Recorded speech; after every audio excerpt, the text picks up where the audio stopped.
Le plan de sauvegarde pour raisons économiques de Sodi Médical est annulé. Le tribunal de grande instance a jugé que la société dépend d'un grand groupe qui financièrement se porte bien. Les licenciements sont donc impossibles.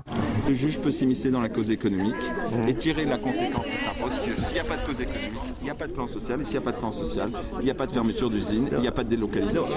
Cette décision pourrait faire jurisprudence au niveau national. Le tribunal de grande instance a ainsi conforté la décision du tribunal de commerce. S'il n'y a pas de crise économique, il ne peut pas y avoir de plan social. Donc c'est la première fois que cela est dit dans notre beau pays de France. Et donc c'est une décision fondatrice, comme d'ailleurs la décision du tribunal de commerce le 1er février, qui considère que Sodi Médical, c'est Loman et Rocher et qu'il n'y a pas d'état de cessation de paiement et que de surcroît, la tentative de demande de liquidation judiciaire devant le juge consulaire n'était qu'une fraude pour contourner les règles du droit social français.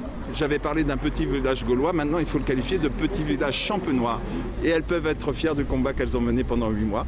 Nous attend un nouveau combat pour 8 mois encore. Plus ou moins 8 mois pour attendre les jugements en appel. Suite à de nouvelles commandes, les salariés vont retourner au travail jeudi prochain.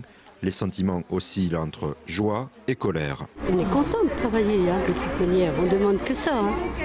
Depuis le début, ils ne nous respectent pas en nous licenciant, la façon de nous licencier.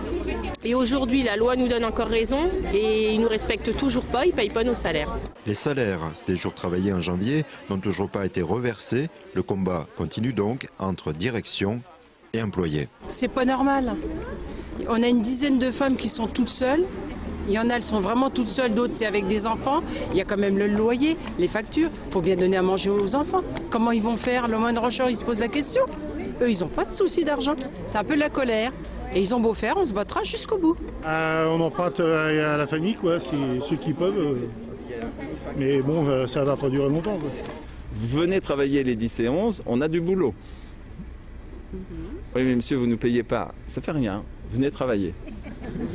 Alors on y va travailler. Face à cette situation, un courrier de demande de soutien a été adressé hier soir au préfet, à la direction du travail, ainsi qu'à des élus locaux.